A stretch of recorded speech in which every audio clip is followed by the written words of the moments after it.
Aujourd'hui, je vais vous parler d'un sujet qui me tient particulièrement à cœur dans le cinéma et qui fait parfois débat entre moi et Greg, c'est les effets spéciaux. Ce qui est génial avec le cinéma, c'est qu'on peut créer des situations impensables et impossibles dans la réalité. Et c'est pas en 2017 qu'on a commencé à imaginer des choses impossibles. Par exemple, Georges Méliès est un petit peu le papa de l'effet spécial. C'est un peu logique dans sa carrière puisqu'à la base il était magicien et donc le cinéma était un peu l'aboutissement d'un nouveau tour de passe-passe. Et donc dès la fin du 19e siècle, voire début 20e, on pouvait déjà parler d'effets spéciaux, même si le terme n'existait pas, on disait tour de magie.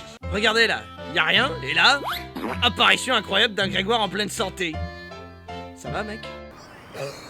Ce qu'on vient de faire, c'était une apparition, il suffit simplement de couper la caméra, de replacer mon acolyte devant l'objectif et de rallumer l'engin. Et boum, il a apparu comme par magie, ou de faire au montage. Et cette idée-là, il l'avait déjà au début du 20e siècle.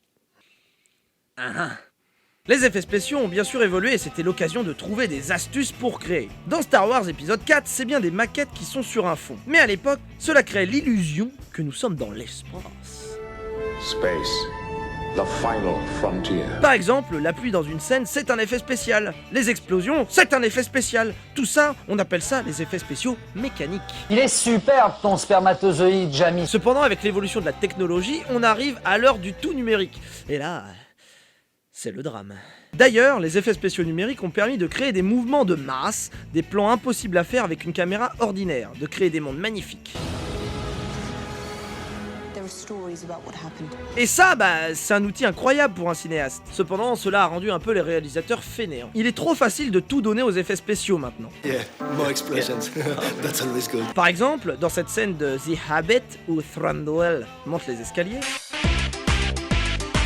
le bas de sa robe là, elle est au numérique, parce que c'était trop difficile de monter des marches avec une robe comme ça. Mais en même temps, le cinéma ça coûte de l'argent. Mais vraiment de l'argent, hein. Si le cinéma est un art, c'est aussi une industrie. À l'époque, en 1916, dans le film Intolérance, on a fait un décor en dur de Babylone. Et cela a coûté vraiment, mais vraiment beaucoup d'argent. Alors il a fallu trouver des trucs et astuces, des systèmes D, comme sur YouTube, comme le matte painting, comme la perspective forcée, vous regarderez, il y a plein de trucs. De plus, nous arrivons à un stade où les effets spéciaux sont si beaux et incroyables qu'on discerne de moins en moins le trucage, mais on sait que c'est fake. Par exemple, pour The Hobbit, encore, qui est un film à fond vert, je ne comprends pas l'émerveillement des gens sur CFX. Non mais regardez-moi cet or liquide. C'est dégueulasse! Bon, je m'énerve beaucoup sur ce film, mais pour moi il représente la maladie des grosses productions, à savoir l'effet spécial à profusion. Cependant, tout n'est pas à jeter. Dans le Loup de Wall Street, Martin Scorsese utilise énormément d'effets spéciaux que j'aime qualifier de réalistes. On rajoute simplement une maison par-ci, une maison par-là en fond, et ainsi on fait des économies sur les coûts de production du film. Ça fait plaisir. C'est simple et efficace, et surtout le spectateur ne se rend pas compte du trucage. Et ça c'est très important. On est bluffé, c'est comme un tour de magie, on voit pas le trucage. Ça cogite là-haut, Hollywood. Donc après tout ça, on peut se demander si les effets spéciaux, c'est une bonne chose. C'est de la merde. Ne soyons pas si tranchés, en fait le souci c'est une question de dosage. Le problème avec les FX, c'est s'ils sont récurrents et flagrants. Si parfois on aime en prendre plein les yeux au cinéma, si tout ce que l'on voit ce n'est qu'artifice, on peut se demander où est la véritable prouesse technique. Bah oui, car si vous êtes dans une scène 100% numérique, dites-vous bien que la caméra elle est aussi numérique et qu'on peut la déplacer dans tous les sens que l'on veut, mais aussi qu'elle prend la taille que l'on veut, et donc cela offre au réalisateur une souplesse qu'il ne pourrait jamais avoir avec des caméras classiques de plusieurs dizaines de kilos. Alors que sur un véritable plateau de tournage, il y a parfois un véritable défi à ne réaliser ne serait-ce qu'un seul plan. Donc, on peut se poser la question si les effets spéciaux ne rendent pas nos techniciens moins inventifs. D'ailleurs, les meilleurs films pour moi, ce sont ceux qui font l'économie de moyens. En effet, à force de voir tout péter, le spectateur s'attend à voir tout péter, et il a ce qu'il veut.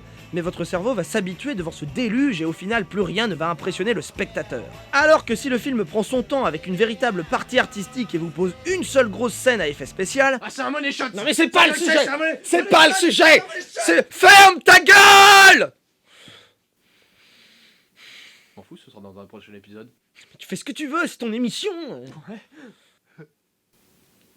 Et donc, dans cette scène-là, vous êtes impressionné et vous écarquillez les yeux. Donc, comme pour tout, selon moi, il faut être dans la retenue et capter le véritable moment où il faut insérer cet FX. Pour citer un grand monsieur, ce n'est pas parce qu'on peut le faire qu'on doit le faire. Mais Hollywood, ils s'en battent les couilles! Donc voilà, je ne sais pas si je vous ai appris quelque chose, mais j'espère que vous allez pouvoir débattre dans les commentaires sur les effets spéciaux. Moi, je rends cette émission à son propriétaire. Restez un peu pour le fun fact du jour, et je vous dis Mara Esta. Ça veut dire au revoir en elfique. C'est bon, il est parti. Alors en fait, le money shot, c'est...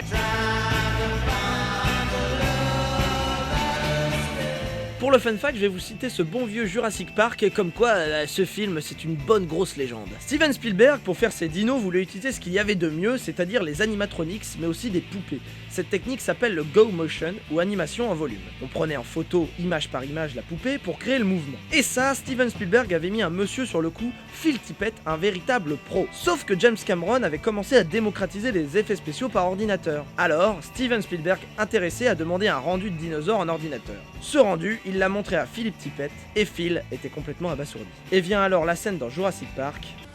Alors, qu'est-ce que t'en penses? Que notre métier est fini? Vous voulez dire éteint? Bah ça c'est la phrase de Phil Tippett quand il a vu les effets spéciaux numériques. Il a vu sa profession s'écrouler quand il y a eu les effets spéciaux sur ordinateur. Du coup, Spielberg a voulu lui rendre hommage en citant sa phrase.